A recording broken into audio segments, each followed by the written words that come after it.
হরে কৃষ্ণ। আজ আমরা ব্রহ্মমাধ্য গৌড়ীয় গুরু পরম্পরা সম্পর্কে জানব। এর সম্পর্কে জানতে গেলে প্রথমে আমাদের জানতে হবে গুরুতত্ত্ব। তাহলে আজ গুরুতত্ত্ব সম্পর্কে জানার জন্য সেই গৌতমীয় তন্ত্রের সপ্তম অধ্যায় বলা হয়েছে, অমজ্ঞান তিমিরান্ধস্য জ্ঞানাঞ্জন শলাকয়া চক্ষুরুন্মিলিতং যেন তস্मै শ্রী গুরবে নমঃ।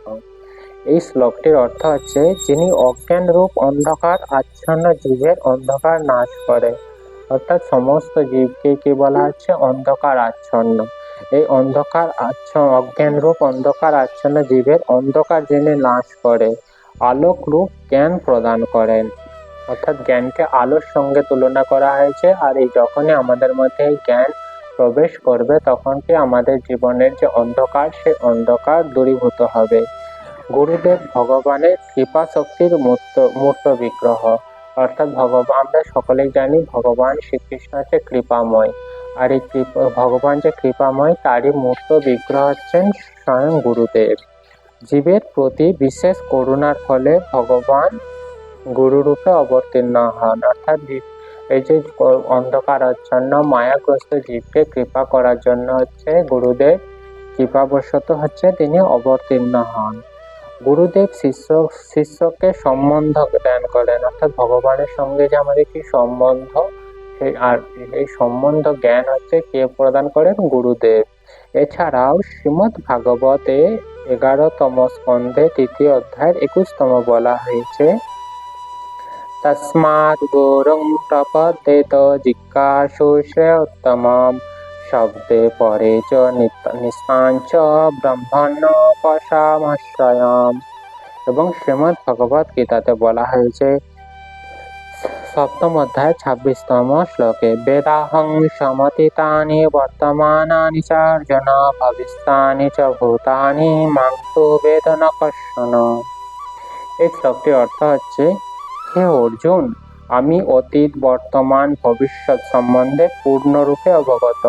অর্থাৎ ভগবান শ্রীকৃষ্ণ হচ্ছে সমস্ত জীবের হচ্ছে অতীত জানেন, বর্তমান জানেন এবং ভবিষ্যতেও কি হবে সেটি ভগবান শ্রীকৃষ্ণ অবগত।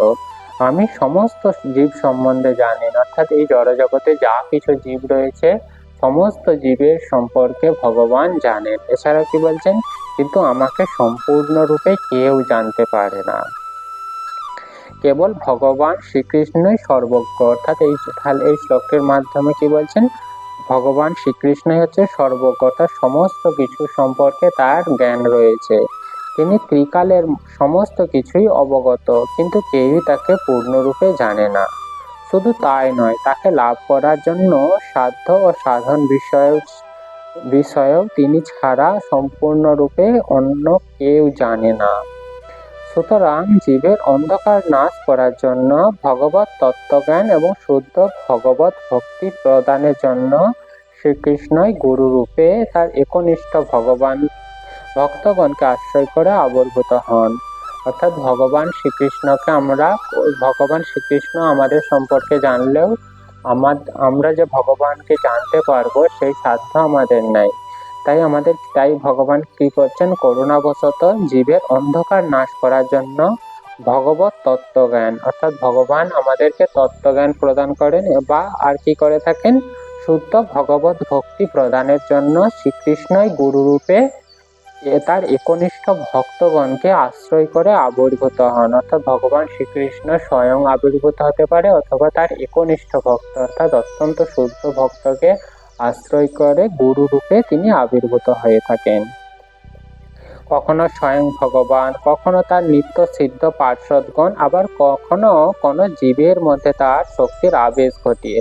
অর্থাৎ ভগবান শ্রীকৃষ্ণ স্বয়ং এই জগতে আছেন, অথবা কি করে থাকেন তার নিত্য সিদ্ধ পার্ষদ, অর্থাৎ সর্বদাই যারা ভগবানের সেবায় নিযুক্ত থাকে সেই সমস্ত পার্ষদকে বলা হয় নিত্য সিদ্ধ। সেই নিত্য সিদ্ধ পার্ষদগণ আসেন, অথবা কখনো কখনো জীবের মধ্যে তার শক্তির আবেশ, অর্থাৎ ভগবত শক্তির যে আবেশ সেটি প্রবেশ করিয়ে ঘটিয়ে তিনি গুরুরূপে বদ্ধ জীবের শিক্ষা প্রদান করে থাকেন।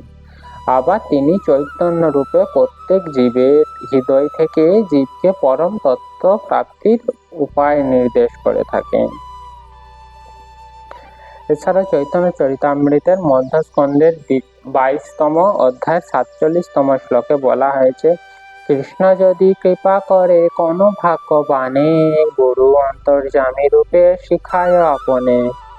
অর্থাৎ চৈতন্য গুরু রূপে শ্রীকৃষ্ণ সকলের হৃদয় বিরাজমান। চৈত্য গুরু রূপে তিনি যখন কোনো ভাগ্যবান ব্যক্তিকে কৃপা করেন, যেন তিনি স্বয়ং তাকে বাইরের গুরু রূপে এবং অন্তরের অন্তর্যামী রূপে ভগবত ভক্তি শিক্ষা দেন। জীবে সাক্ষাৎ নাহি তাই গুরু চৈত্য রূপে, শিক্ষা গুরু হন কৃষ্ণ মহান্ত স্বরূপে। সুতরাং বোঝা গেল যে অন্তর্যামী গুরুর সাথে বাহ্যত সাক্ষাৎ হয় না, অর্থাৎ গুরুদেব, অন্তর্যামী গুরুদেব কি ভগবান স্বয়ং নিজেই। আর এই অন্তর্যামী গুরু রূপে কি আমাদের সাক্ষাৎ হয় না, তিনি অন্তরের মধ্যে কেবল প্রেরণার দ্বারাই জীবকে শিক্ষা প্রদান করে, কিন্তু সাক্ষাৎ সম্বন্ধে মহান্ত স্বরূপে অর্থাৎ সাধু সজ্জন ও ভক্তগণের দ্বারা শিক্ষা দিয়ে থাকেন।